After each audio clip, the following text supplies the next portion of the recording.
thank you that we have reached 200 plus subscribers for this channel. If you're one of them, thank you so much. If you're not yet, you could join. Much appreciated. And tonight was an amazing class because it took the concept of love and fear that we've been discussing for 3 chapters and brought it to a totally new dimension. Why cosmically everything changes when I serve God with love and fear. Based on the level of intention you have, that's where this energy of what you've created, the commandment you did, the Torah you studied, where it ascends to. And there we said it fuses with the core God energy of that world, within which is the core God energy of the higher world, within which is the core God energy of the higher world, within which is the infinity of God himself. So your commandment, your Torah study, if you're doing it with this love and fear, ascends that high. And we explained that the love and fear really releases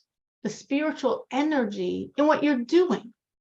Because what you're doing, of course, is very spiritual, but we're physical people in a physical world, and therefore what we're doing is also very physical. But when we have the component of love and fear, which is really the reason why we're doing it, that love and fear activates, releases what's really going on, which is really a purely spiritual act by a physical person with a physical body in a physical world. And that's what frees it to be spiritual enough to fuse with the core godliness and fuse ultimately with the infinity of God himself. Now we said, or we wanted over this last week to try to do this, to find one thing at least, if not more, where we would stop and think about loving and fearing God before we did that study of Torah or that service. So I don't know who did it, who remembered, who put it into practice, but anyone have anything they'd like to share about that? But every day, I remember attention to it. Before I do it, it's less automatic and has more intention. And I guess I liked how it felt, so I was continue doing and try to remember about it more often. That's beautiful. So it made it more meaningful when it was more intentional? It's more intentional, right? So I actually was trying to, at least for a very short moment, to feel that love and fear before I start whatever that prayer or whatever I was tzedakah or any of those. That's beautiful. I like the way Chava did it because that's another perspective, which is that she just was open to it, and whenever it came to her, she did it, and it made intentional that act. And someone sent me a text, which I didn't have a chance to read before it disappeared from my screen. That's interesting. So someone said that she did remember, and every time she said the Shema, she stopped and felt those feelings, and it didn't make it any more meaningful than it was always. That's interesting. The only thing I could say is, I bet you always have it meaningful. Does that make sense? I mean, I'm directing myself to the person that sent that to me. Does that make sense that generally you do find it meaningful when you say the Shema and therefore continue to be meaningful? Or is it no, it's always sort of rote? Oh, yes, absolutely. Okay. So the response was absolutely. So this is interesting. So this person picked something that she finds meaningful, saying the Shema prayer. And she added the component of love and fear, as we've been talking about. So she did exactly what she was supposed to do. And it was exactly like it's always been. It always was meaningful. It still was meaningful, but she didn't see a shift. Well, as long as you said it was meaningful before, it makes sense to me because you already probably were saying it with love and fear. That's why it was meaningful. So now you're more consciously thinking, I'm labeling this love and I'm labeling this fear, but whatever was going on inside of you before was love and fear. And that's what was meaningful. So my challenge to you is to find something that right now you don't find as meaningful and try to add the love and fear to that and see what happens. Anyone else? Any other perspectives on this? Any other reflections on this? It was very wonderful for me personally, at least, because I felt we're talking about intention. I mean, this has been chapter 38, 39, 40. It's 3 chapters. And we're focusing so much on how love and fear transform our service. And last week we came to this point of understanding that love and fear are not extras. They're not extras. They're the core energy from which emanates our service. And therefore, as I'm saying to this person who said, well, she always said the Shema meaningfully, and now she still says it meaningfully with the love and fear. When we're doing something meaningfully, we are having that love and fear. That's why it's meaningful. Again, you might use different words than love and fear. You might be feeling a desire to connect to God, a desire not to be disconnected, the opportunity of this, the opportunity to serve, the opportunity to be one, the opportunity to fuse. But those are different. Love and fear might be labels for what we're going through. And of course, as we said, in a sense, this is an easy exercise. Because of course we have love and fear of God. If we didn't have love and fear of God, why would we be doing this? Someone's watching us. Someone's putting checks on their chart that we have to, pass that person. It's me and it's God and it's my relationship. And I'm choosing to say, I want that relationship. That means I love you, God, and I want that relationship. That means I fear losing that relationship. Now, of course, fear can have myriads of levels. And I know for some people, fear is like this trigger, uncomfortable word. Fear could mean many things. Fear could mean fear of getting punished, fear of getting zapped. If I don't do what God wants, if I do what God doesn't want, I'll get in trouble. That's true. That's fear. That's a basic fear. And it's a very easy emotion for many of us, especially if you see someone else that suffered something, then you're like, oh, you don't want that to happen. Of course, fear can have many other connotations as well. And everyone has to find where they're comfortable with, what works for their soul. It's a soul thing. Fear could mean a fear, not of getting punished in a physical sense, but of losing my relationship with God. If I don't do what he wants, maybe I'm lessening that relationship. If I do what he doesn't want, maybe I'm harming my relationship. Maybe I'm even disconnecting from him. And if I care about relationship, I fear losing it. I don't want that. Fear could mean embarrassment. I'm embarrassed to go against God's will. God gives me so much and I'm blowing him off. Fear could be an embarrassment on a deeper level because I have this precious energy of God that's constantly being blown into me. It's called the supernal breath of God, Hevel Ha'elyon. And that's why I'm targeted. That's why evil targets a Jew to get the Jew to sin, because then it gets to grab the goods. It gets to grab that breath of God. So I could have an embarrassment of sinning because I'm feeding God's enemy. God's giving me his most precious inner stuff, and I'm passing it on to the enemy. I'm passing it on to the forces of evil. That's embarrassing. Fear could be the sense of awe, of feeling God's presence. God is right here. And that could make me feel so awe, so nullified. Or that could make me so embarrassed if I'm doing something wrong and he's right here and I'm doing something, I'm not behaving appropriately and he's right here. That's an awe, embarrassment level. All of those are branches of fear. I spoke about fear and not love because I think we know what love feels like. And we understand what it means to have love for God. But sometimes the word fear is a little hard for us.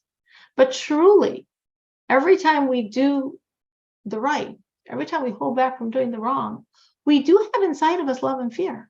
Because why else would we be doing it? So all we're asking ourselves to do is focus, is remember, is tap into what is going on and pull it out so it's conscious. And then it actually does and should and probably will transform whatever you're doing to make it a much more rich, deep, meaningful experience, because you're feeling what you always felt but weren't really in touch with. The source, the reason for why you're doing just came to the surface. So I invite everyone to continue. Keep working at it. You can try for another week. I like Chava's idea of just having it in her head and being open to opportunities. For someone like me, it helps to be a little more regimented and know this point, this act, I'm going to focus. And sometimes, honestly, it felt good enough that it did spill over to other things as well. Oh, that was so cool. Let me continue my love and fear journey. And I definitely understand that if you're doing something and it's very meaningful to you already, you might not see any difference.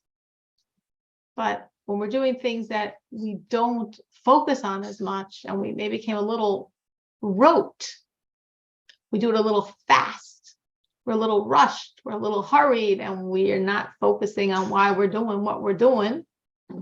It's really special to, as we're saying, spiritualize it, get past the outside, the veneer, the physical, and really uncover what's there, which is its spiritual reality. So that was that experiment that we started, so to speak, at the end of last class. We are, through this act, revealing the will of God. Now, the will of God, in a sense, is too big for this world to really handle. The will of God is the source of this world. This world was created by the will of God, aka Torah, supernal will. When I do that commandment with love and fear, it's fused ultimately with that will of God that will ultimately be expressed by the redemption, but right now is being expressed in a smaller way in each time I serve with a sense of love and fear. And now what we're up to is a very long side note. So if anyone is looking inside, it's lines and lines and lines. So what are these side notes? And then we have another one in the chapter, and then we have another one in the chapter. We have 3 rather long notes in this chapter. Boom, boom, boom. And we're about to do the first and the longest. So these notes generally have one of 2 functions. Think of them like endnotes or footnotes. The Alter Rebbe made side notes. And the function of these side notes is to do either responding to someone's skepticism / confusion / I know a bit of Kabbalah, and based on that, I think you're wrong. So some side notes deal with that and clarify that the Alter Rebbe is not wrong and clarify the piece of Kabbalah that the person is misunderstanding. Other side notes are just actually giving a whole deeper, more Kabbalistic dimension to what the Rebbe is saying in the body of the text. So it's not coming because there's a skeptic that has a problem and we're refuting the problem, but it's just another dimension, like a Kabbalistic support or a Kabbalistic elaboration on what we're saying in the body of the text. Because of course, the body of the text is Hasidus. Now, there are definitely many people that sort of it blends in their brain, morphs, Hasidus, Kabbalah, sort of the same thing, right? No, not at all. Actually, 2 completely different levels of Torah. There are 5 levels of Torah. The literal meaning, the meaning through hints, the allegorical meaning, the Kabbalistic, esoteric meaning, and the Hasidic dimension. That's the 5th dimension. It is a completely separate level. It shares a lot of the lexicon with Kabbalah, but it's a whole other dimension of Torah, as the Rebbe explains in this fascinating talk of his 1 year on the 19th of Kislev, the Rosh Hashanah for Hasidus, to explain what is Hasidus. And the Rebbe explained then that Hasidus is the core of Torah, that like all Torah starts off without any boxes. So God is freely expressed. But unlike all the other levels of Torah, even in this world, still doesn't have any boxes. So through Hasidus, God is still freely expressed. And that's why it's such a powerful study. So let's look at that side note. So the last words the Rebbe said in the body of the text to understand, because this side note is commenting on and elaborating on the body of the text. He said that the commandment, when you're doing it with love and fear, flies, soars with the wings of love and fear to whatever is the spiritual world from which that love and fear emanated, as we've explained at length, the second world, not for the second, or for most of us, the third world. And there in that world, it's revealed in that love and fear commandment or love and fear Torah study, the infinity of God, which is his supernal will, that now is engarbed and part of that commandment, part of that Torah study through your love and fear. And that intensity, the infinity of God, the will of God, cannot be completely revealed in this world. It's too powerful for the world to handle until the times of the Mashiach, until the complete redemption that should happen now. And as we said, should happen in this month. This month is Menachem of. This month starts off with Mashiach as the comfort. So we definitely want this now. Why will it happen then? Now? Because when we have the complete revelation of Mashiach, the world is going to ascend past the limits of physicality. And then this infinite level of God's reality, God's will, can be revealed. Based on this, we now go to the side note. V'sham meir maskala gamkein hayichad elyon hanas b'chol mitzvah.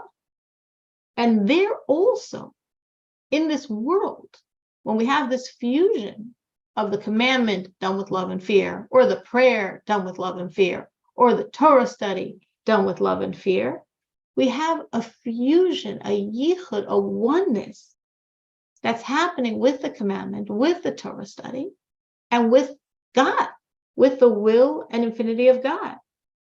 Shehu yichud midoseh yisbarach nechlos zu b'zu. And what's actually happening is my commandment is not only fusing the commandment with God, it's causing God's energies to fuse with themselves. Meaning, we're looking at God's emotive character traits, God's emotions.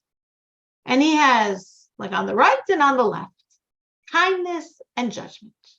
And those are very different dimensions, very different modalities. But when we have this commandment, this Torah study, this prayer that ascended, that fused with God's energy, that fused with the will of God, it like elicited the will of God. It lets it shine.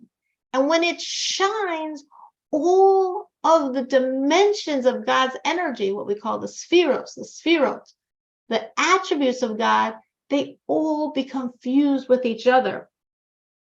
Now, this concept, the Rebbe, this is, of course, in Tanya, and the Rebbe has a talk of Hazria Mitzvah of 1991, where the Rebbe actually, this is a pretty Kabbalistic idea, and the Rebbe really focuses a lot on it in the talk in a very, very Mashiach way. But based on the talk, I can explain a bit more what the Alter Rebbe is saying here.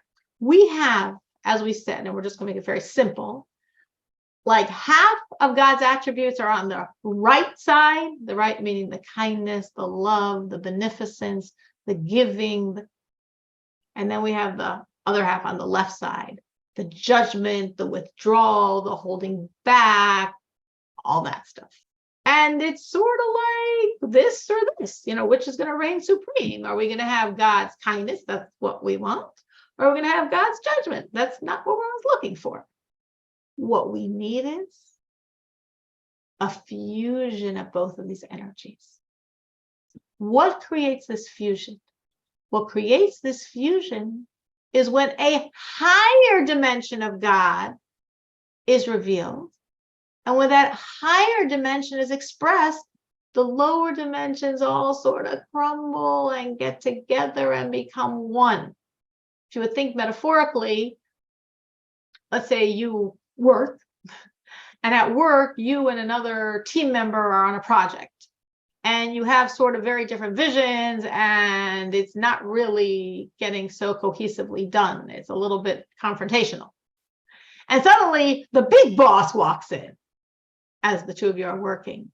Well, you sort of go back off a little.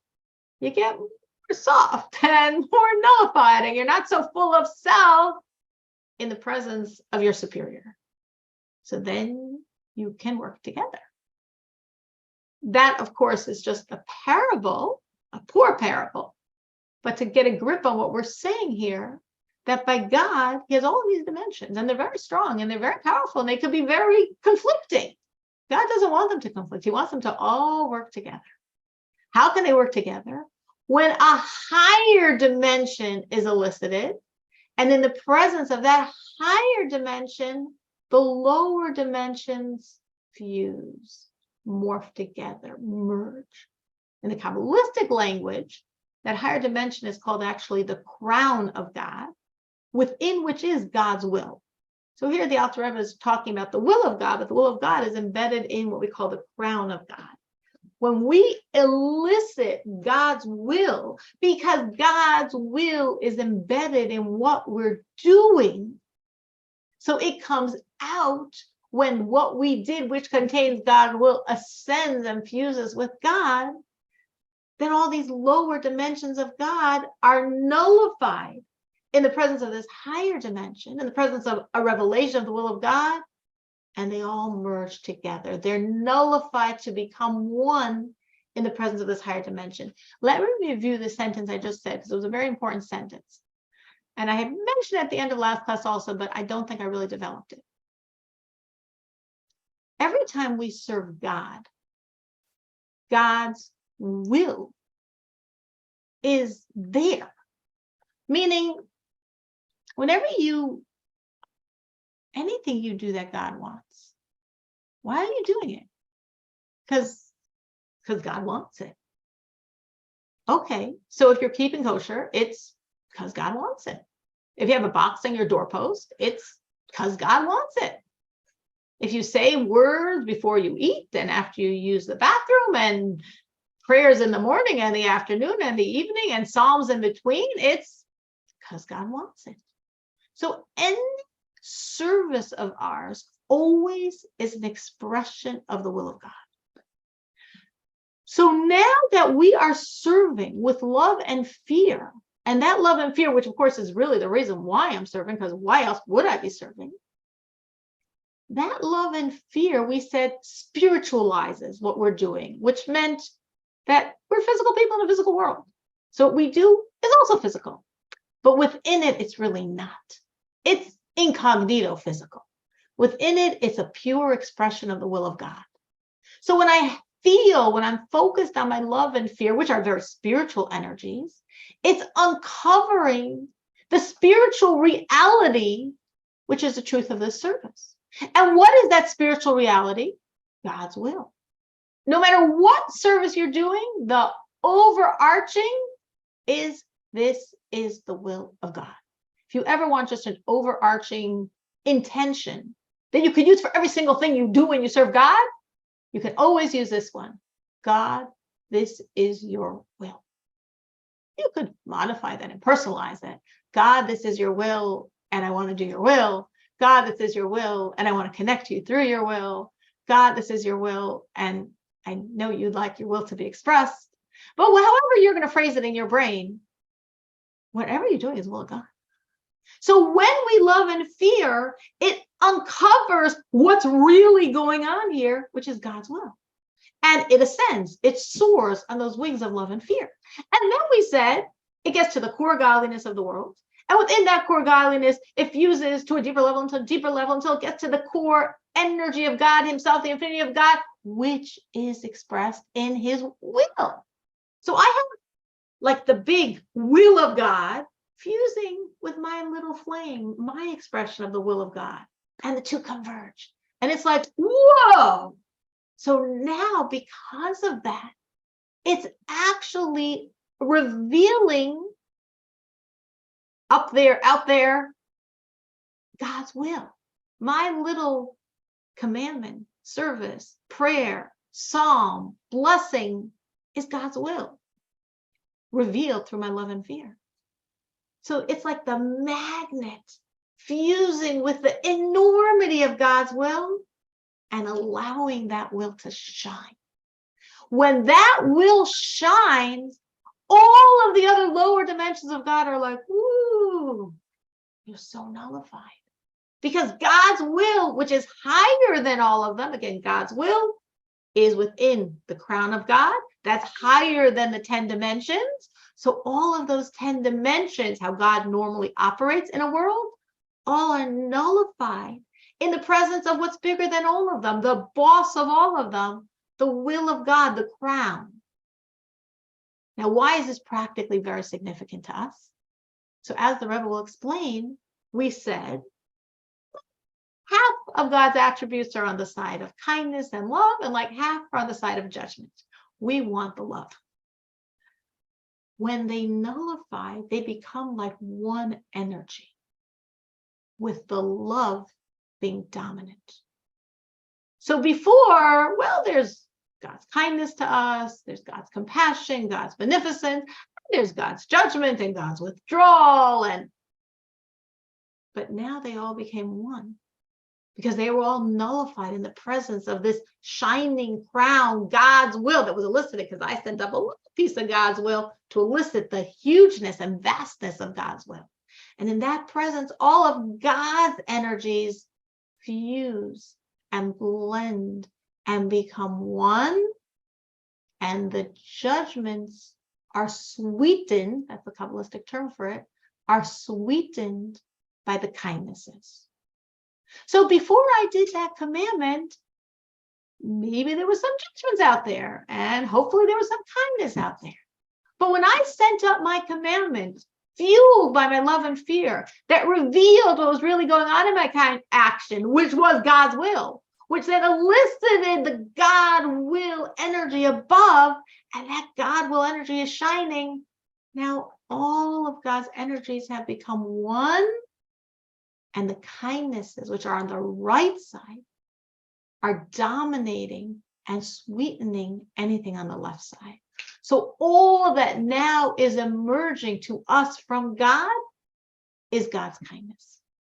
So I know I spent a long time explaining this idea because it's as I said, there's a lot of Kabbalistic pieces here, but at the same time, it's so practical. Bottom line, when we serve with love and fear, as we learned until now, our commandment goes up.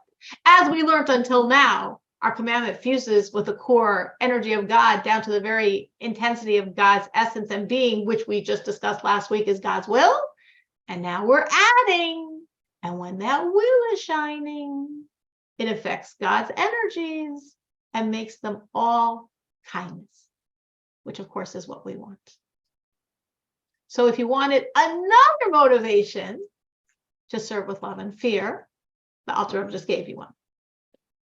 So that was the very beginning of this long note.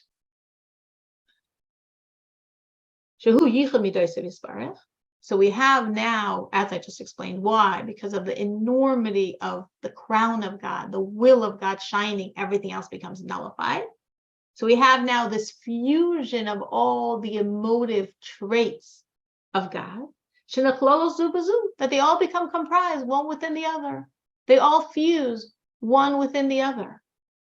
V'nimtakos hagvuros b'chasadim. And the judgments become sweetened by the kindnesses. As we just explained at length, I hope now we all understand what that means because it's a very important point for us. Because this is considered now a very auspicious time above. It's an auspicious time because I did a commandment with love and fear, and it soared up, and the will of God was pulled by my little will of God in that commandment. And the will of God is now shining. And that creates this auspicious time above that causes the fusion, that causes the kindnesses to overwhelm and sweeten anything else. It's this auspicious time above, Ein Sof Baruch Hu, where we have God's will, the infinity of God being revealed, Hameir Maskala B'Bchinas Giloi Rav V'Atzum, which is now shining, is now revealed in this intensity, enormity, essence, revelation, Besarusa de la Santa. I am changing everything going on up there. It's like the Mizracha Maggid said, there's an expression of our sages, Da ma lamala mimach, which means know that which is above you. Like, remember, there's God above. Watch out, be careful, be good, know what's above you. True. The Maggid of Mezrich said there's another way of interpreting that. Doesn't take away the truth of the simple meaning, but there's another level. Da ma lamala, and put a little comma, mimach. Know that which is above mimach. It comes from you. Whatever is going on in God's energies above, mimach. You're the player. You're the mover and shaker. You're the one creating those supernal movements above. So what's going on here? There's, relatively speaking, little me serving. Yeah, I'm a religious Jew. I serve all day long with love and fear consciously. Okay, that makes it a little harder. Look what happened because of it. Again, the Kabbalistic language is arusa de la sata, which means my arousal from below, my initiation of my relationship with God, my sending up to God this commandment that's soaring on those wings of love and fear that are revealing will of God, which is embedded in what I'm doing, went up, eliciting God's supernal will, like the Rebbe said, Eis Ratzon Elyon Eisof Baruch Hu. This is the time of the revelation of the infinity of God's will being revealed. What's going on? Is it Rosh Hashanah? Is it Yom Kippur? No, it's a Jew that's served with love and fear. It's a Jew serving with love and fear, and all this is happening above because of me, because of you, because of a Jew serving with love and fear. So that's the Isarusa de la Sata. That's a Kabbalistic term that's used very often in Hasidic thought. The initiation from below. I am reaching out to God by serving him with love and fear. Hu asiyas hamitzvah. Alter says with me very simply, you're doing a commandment with the love and fear. Oh, esek haTorah, or you're being involved in Torah study with love and fear. Why is my commandment? Is my giving charity? Is my saying a blessing? Is my eating kosher? Why is it causing all of this stuff above? Because engarbed in every act of service is the will of God. God wills that you eat kosher. God wants that you say that blessing. It's God's will for you to pray. So any service, all service is God's will.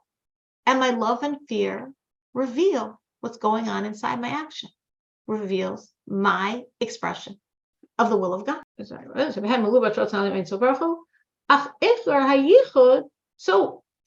I'm doing my action. I'm on this physical world. I'm a physical person. I have no clue what's going on. True. I have no clue what's going on. But enormous things are happening above because of what I'm doing. Yeah, because my commandment soared and went so high, infused with the godliness. Don't stop there. And caused all of this huge movements of God's energy above. The Alter Rebbe is saying that's the main thing going on. In other words, we think of it like very personally, like I'm doing a commandment. And as we've said for the past 3 chapters, if I don't have the wings of love and fear, my commandment is earthbound. It's not going anywhere, not doing anything. If I do this exact same act with love and fear, now they're wings. Now my commandment's going to soar, and it's going to soar to that world. That's the emanation of this love and fear, and it's going to fuse with the core godliness. And from that fusion of my commandment and the core godliness will come down lights to this world and it'll be amazing for me.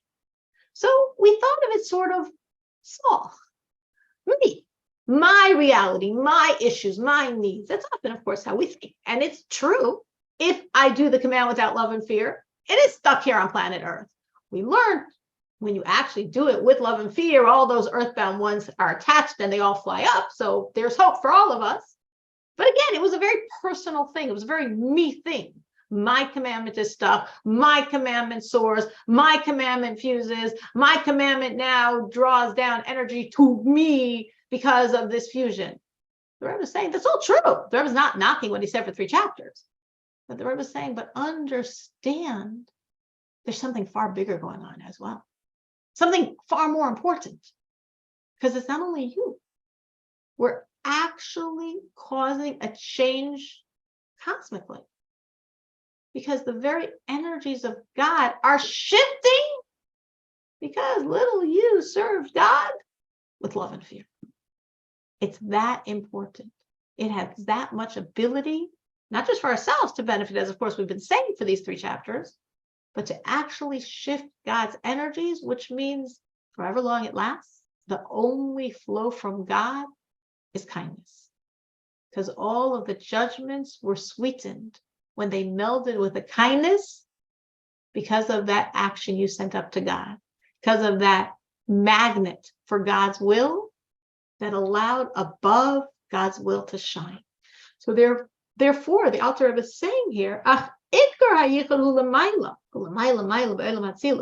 the real action, the real fusion, far bigger than my personal benefit of my personal commandment fusing, which of course is very important to me and is very real, and I'm very glad it's happening. But it's really what's going on above. It's going on way above in the world of Atzilus. Meaning my love and fear aren't from Atzilus, right? Third world, maybe second for very holy people. We're not about Atzilus. That's world number one. But the energies of God are shifting in all the worlds to the very core, to Atzilus itself, the highest world, the world of being. That they are the very essence and being of the emotive traits of God. They're all now fusing with their source, with the infinity of God. And there we have the infinite revelation of the will of God, the supernal will. In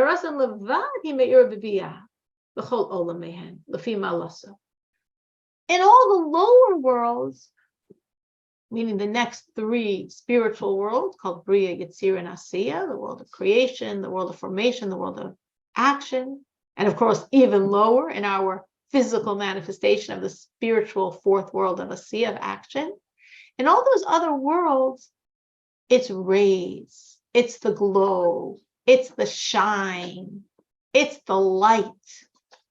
In Atzilus, it's the core, it's the energy itself. And that's what's being affected by my action. My action is impacting that deeply.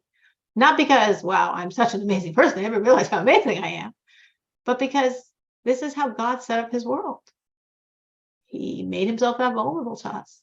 He gave us that much power that when we are serving him and really feeling and expressing why we're serving him, it literally elicits him, his will, his essence and being, his will. And when that will is elicited, everything else is happening.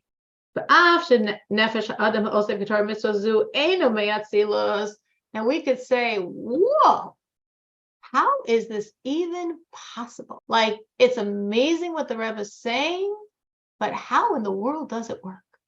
I'm not from Atzilus. All souls originate in their core, in the highest level of the highest world. So all of our souls originated in the highest level of the highest world, of the world of Atzilus. But then all the souls travel. And the souls that remain in Atzilus is maybe like Moses and Aaron, Moshe and Aaron, Abraham, Isaac, Jacob, Abraham, Yitzchak, Yaakov. Those are the souls from Atzilus. Then there's the next world, the second world, the world of Bria, of creation, which will be the souls of the very great tzaddikim. Then there's the next world, the world of Yetzirah, the world of formation, which would be the souls of like very good, highest Jews. And then there'd be the next world, the fourth world, the world of action, which would be the garden variety Jewish soul.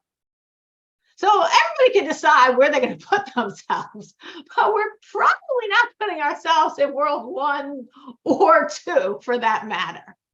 So here I am. I'm not even a disembodied soul. I'm a human being. I'm a soul in the body. I'm very physical. I've got very clay feet. I've got plenty of issues. I've got plenty of baggage. One thing you probably all know is our own baggage. And I'm doing a physical act. I'm taking a physical coin and giving it to charity. That's a very physical act. If I'm doing something more spiritual like prayer, it still involves a lot of physical tongue, lips, larynx, palate. And yet, the Rebbe is saying that my action is impacting, is causing a shift in God's energies in the world of Atzilus, way beyond my soul. How is it possible that my action is changing energies far, far, far bigger than me and my soul? So that was the, so to speak, question the Rebbe raised.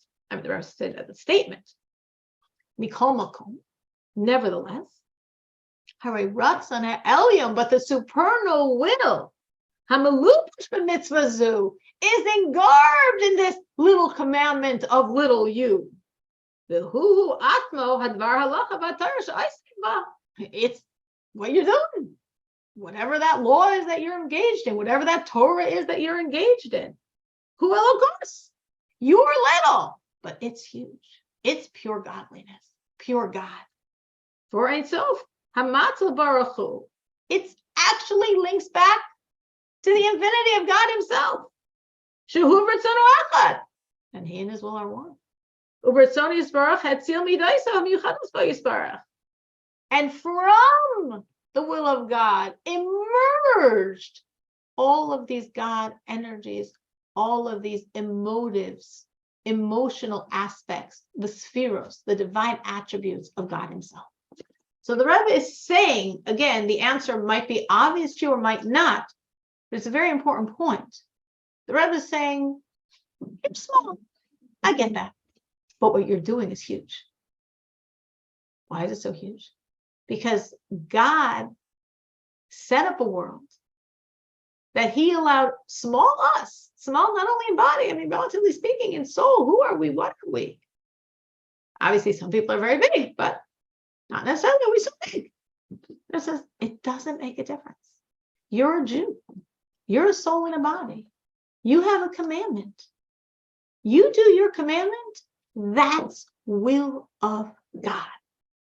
God wills that you pray, that you get dressed in a certain fashion, in a certain room, with certain garments, that you eat certain foods, and you make certain blessings before and after, and there's many laws on how we eat. Every law is a manifestation of this is what God wants.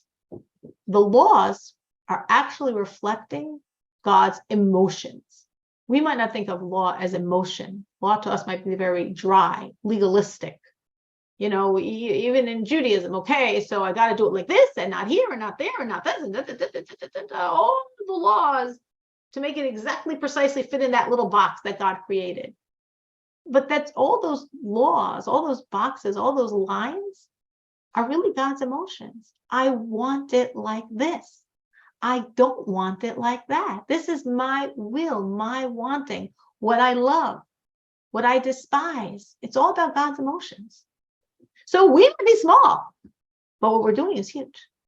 And embedded in what we're doing is that piece of God's will that found actualization through me.